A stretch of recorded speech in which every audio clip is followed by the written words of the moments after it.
This evening, Jack told them about his trip to Dreamland and how he met Harper and Remy. He also told them what Remy had said.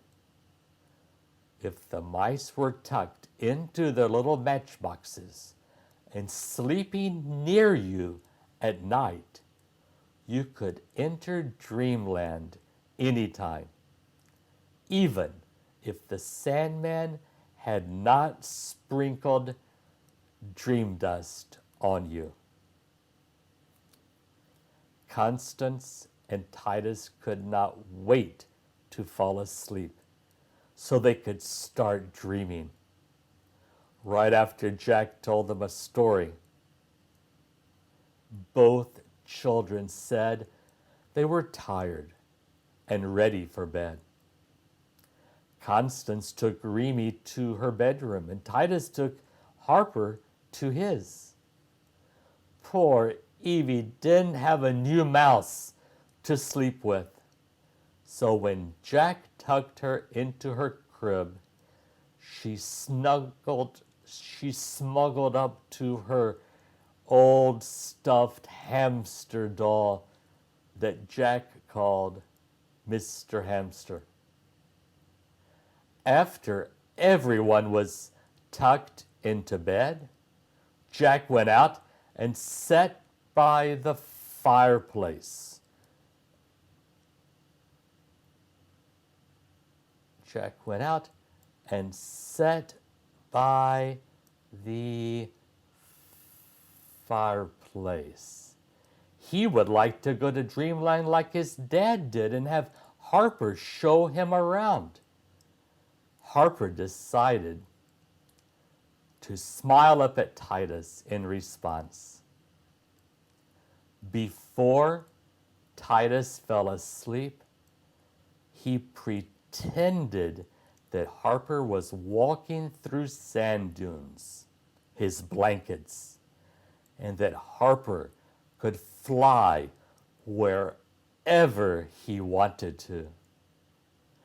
In the other room, Constance was doing the same thing, only she pretended that her blankets were knee-high, soft green grass that she and Remy were making their way through to find Titus and Harper.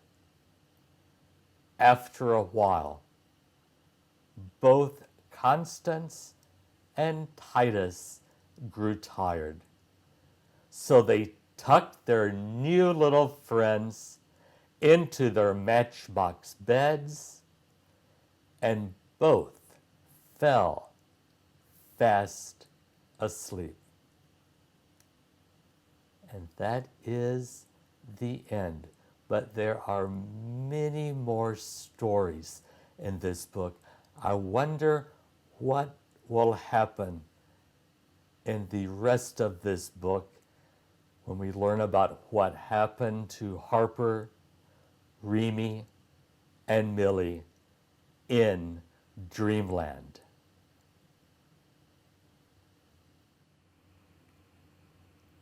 Hello. Today I want to share another story from the book Matchbox Dreams by Douglas Swartz. In this book, toys come to life and live in the land of children's dreams. Join me as we read about the children's adventures with their friends, the toy mice.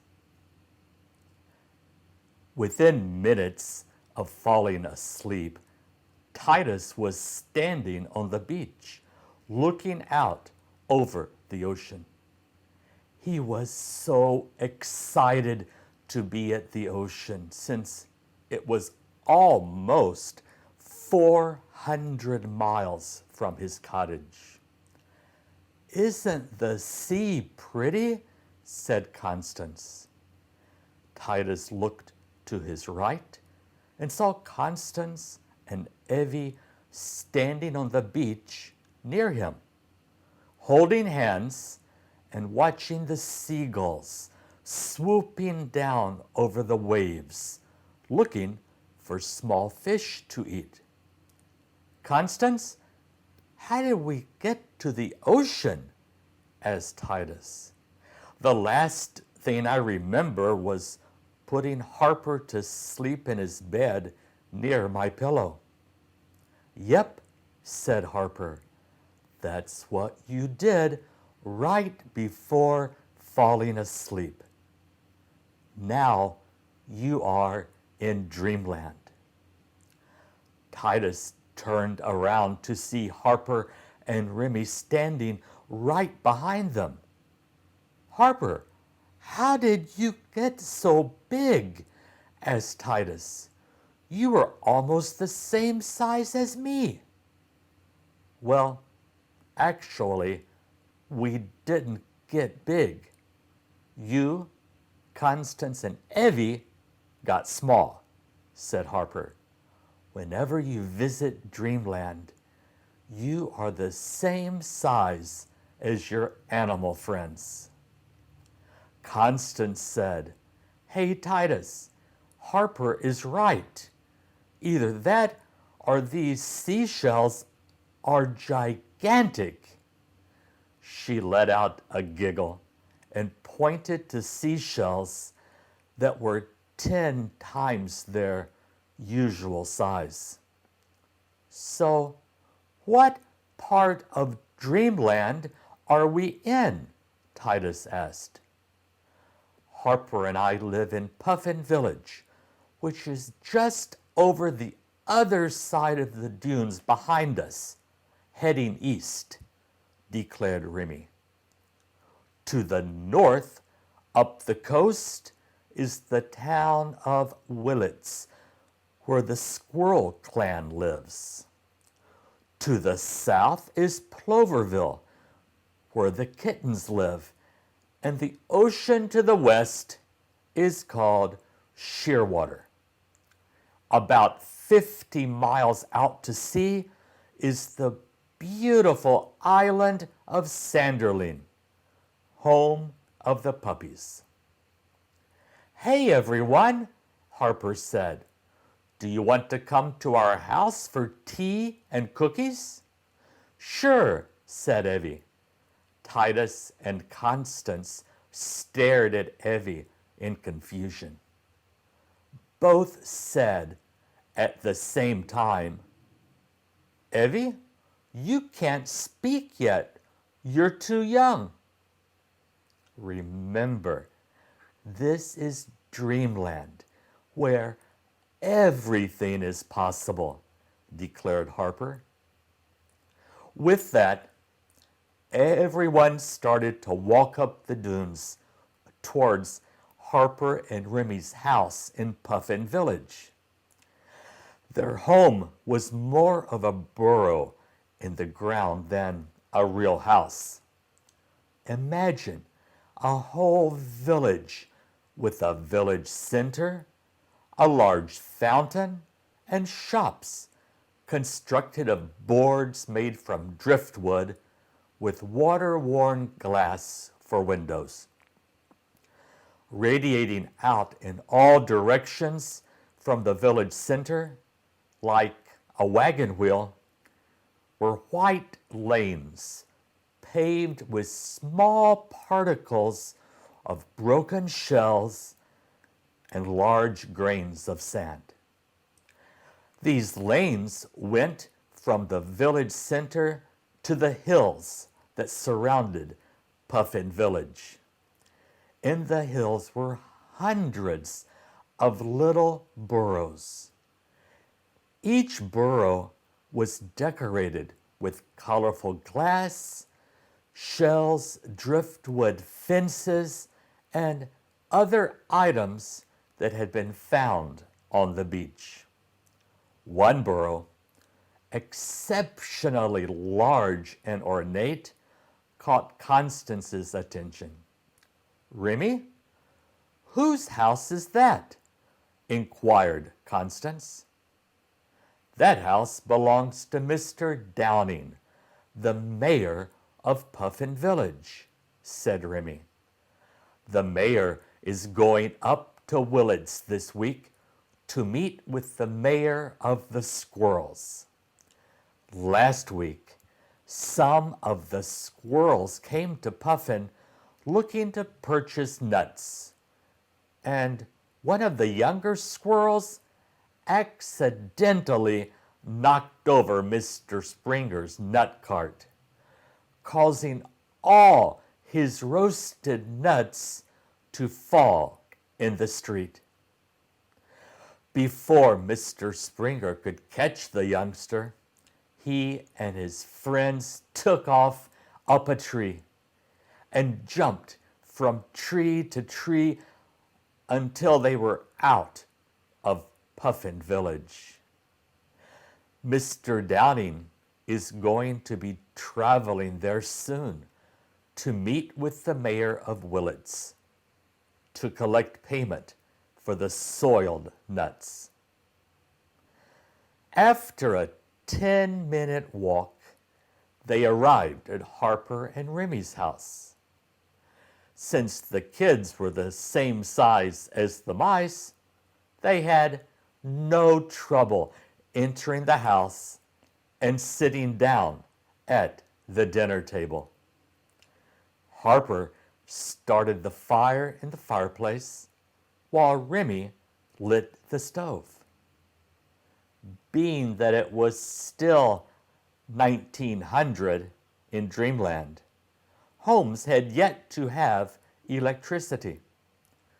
Electricity, invented in 1882, didn't make it to Dreamland until the late 1920s, when kids in the real world started getting electricity in their homes and began dreaming about things like electric lights, electric stoves, and electric heaters.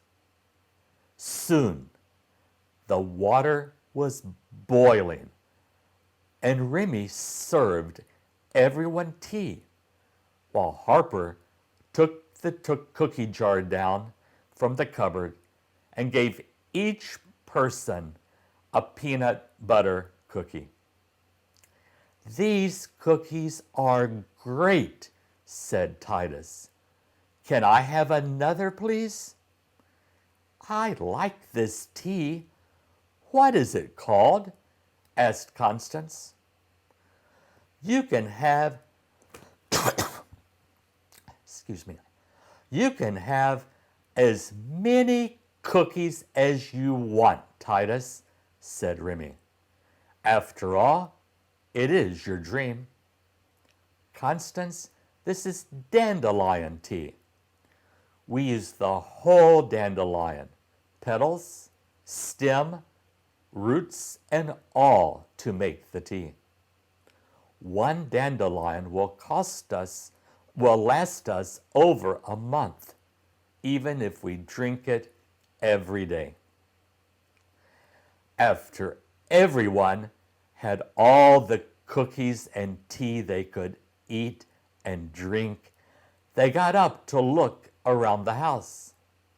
Titus had 6 cookies. Constance had 3. And little Evie surprised everyone by eating 8 cookies. Now that Evie could speak, her favorite words were, "More, please." First, they descended a rickety staircase made of wood planks and driftwood to the root cellar. Since they did not have electricity, Remy brought a candle with her made from beeswax and an old yo-yo string. The cellar was large and damp, and in between the roots were shelves lined with all kinds of yummy-looking jars of food.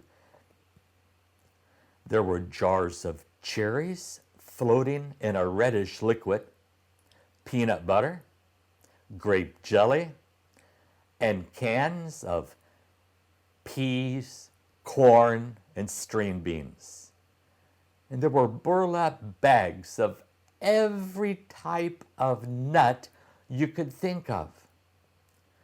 From the root cellar, they ascended to the ground floor where the kitchen, library, and living room were. They continued up another flight of stairs to the bedrooms and bathroom. From the bedroom window, they could see an old sailing ship parked in the backyard.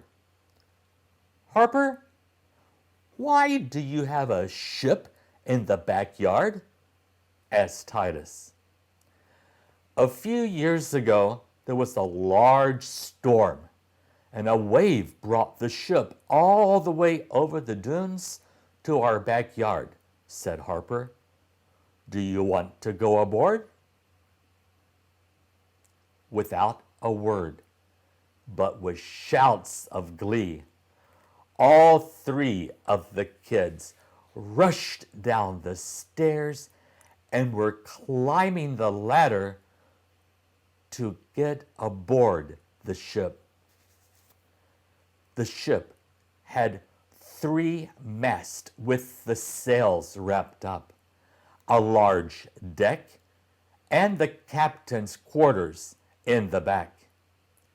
This is great, said Titus.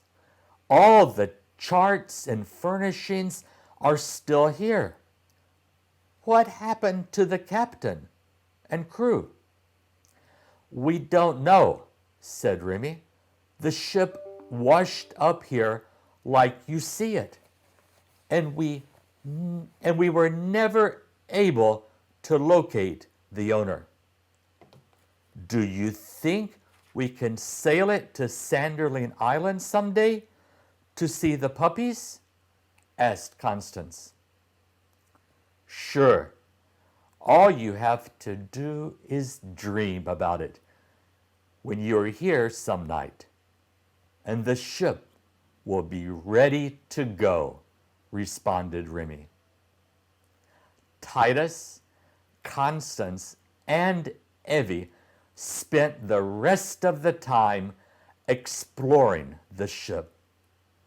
Below the deck, there were 20 cannons, 30 hammocks for the crew to sleep in, a galley to cook food, and a large area under the deck stocked with all kinds of food and provisions for a long trip. Titus climbed all the way to the top of the tallest mast and made his way into the crow's nest. From there, he could see all of Puffin Village and how the village did, in fact, look like a wagon wheel. Harper, do you think this used to be a pirate ship? Asked Titus. It could have been, answered Harper. We did find some treasure aboard, which is now hidden in one of the caves up in those hills. Can we go looking for the hidden treasure today? Titus asked excitedly. We should probably make that a different dream, responded Harper with a soft chuckle. It is a long walk, and we will need to have supplies to take with us. Just as Titus was checking out the deck, he heard an alarm go off. Titus turned to Harper and asked him why an alarm was going off. That is your alarm telling you to wake up so you can get ready for school," said Harper. "But I don't want to leave," protested Titus with a pout. "I like it here in Dreamland, and there is so much to see." "What about Constance and Evie? Do they have to wake up too?" "No," said Remy. "They don't have school yet, so they can stay longer." Just as Titus was about to protest again, he woke up, looked around, and realized he was in his bedroom. He hit the top of his alarm harder than usual to turn it off and got out of bed. He almost went to wake up Constance and Evie too, so that they would have to leave Dreamland. But he decided that was not a nice thing to do. So he went off to the kitchen to see what his mom had prepared for him for his breakfast, still thinking about the magical land he had just come from. I wonder what will happen in the next chapter of the book Matchbox Dreams. The title of this book is Shikharis Cycling Adventure. The author of this story is Pashoni Sadaf. It was illustrated by Alan Shaw. Shikhari just could not stay still. He loved playing football, hockey, kabaddi, cricket, and enjoyed running and cycling. His real name was Shivapraskash, but because his hometown was Shakirapura, his friends called him Shakati. Shakati worked at a sports store after graduating from college. The work kept him busy, but he was bored. He longed to play sports and was always dreaming of adventure. It seemed to Shakati that his life had suddenly taken a pause. Until one day, Shakati heard something on the radio. India is hosting the Asian Games. Delhi, Shakati thought. I have never been to Delhi, and I must go to see the games. A brilliant idea entered his mind. The idea of a thrilling adventure. A thrilling cycling adventure. What if I cycle till Delhi? I have never cycled so far. It will be exciting to travel through new cities and towns. His friend Richard offered him his cycle for the trip. Shakati wrote a letter to his parents to seek their permission. At first, they were hesitant. It was such a long journey, and there were no mobile phones back then. But seeing his enthusiasm, they gave in. Shakati started training. He ran 20 kilometers every week. He cycled 70 kilometers every week. He exercised to make his muscles stronger. He ate fruits, nuts, and paneer and drank milk every day. He packed lightly but smartly. He bought tickets to the Asian Games. He mapped his travel map. Shikari could not wait to start. Finally, he was ready. October 1982, Day 1. Bangalore, Karnataka. One bright morning, Shikari set off for Delhi on his cycle. His parents and friends came to see him off. Shikari's adventure had truly begun. Click, clack, click, clack, squeak. Day 2. Garibidnar, Karnataka. All the people in the town gathered around when they saw Shikari on a cycle with luggage. They introduced him to Basavraj, who had gone on an all-India cycle expedition the previous year. Would you like to join me on this trip, Basav? Shikari asked. Yes, Basav said excitedly. Shikari was happy. He liked Basav's company. In 2 days, the two men set out towards Delhi together. Day 6. Pinakonda, Andhra Pradesh. Shikari and Basav started their days early. After a light breakfast, they started pedaling. Click, clack, click, clack. They took a break for lunch and were off again. Click, clack, click, clack. They took a short nap and pedaled again until sunset. Click, clack, click, clack. Day 10. Kurnool, Andhra Pradesh. They cycled 100 kilometers every single day.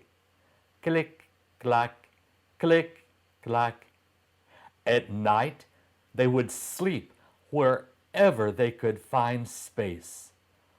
Railway stations, guest houses, temples, or homes of kind strangers. Each day and each night was a new adventure. Day 14. Hyderabad, Andhra Pradesh. Shikari and Basav noticed dark clouds gathering over their head. The wind started to blow strong and loud. Hiss, hiss. Thunder rumbled through the sky as it rained heavily. Before they knew it, they were in the middle of a storm. The two men did not have raincoats. An idea struck them. Why not make a raincoat on their own?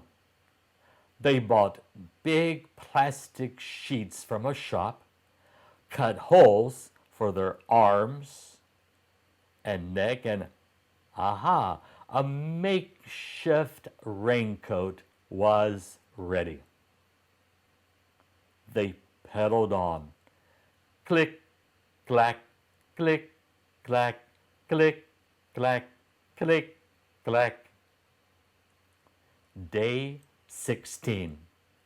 Nagpur, Maharashtra.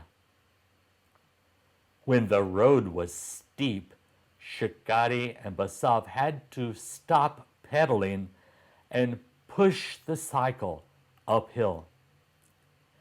they saw snakes, bison, deer,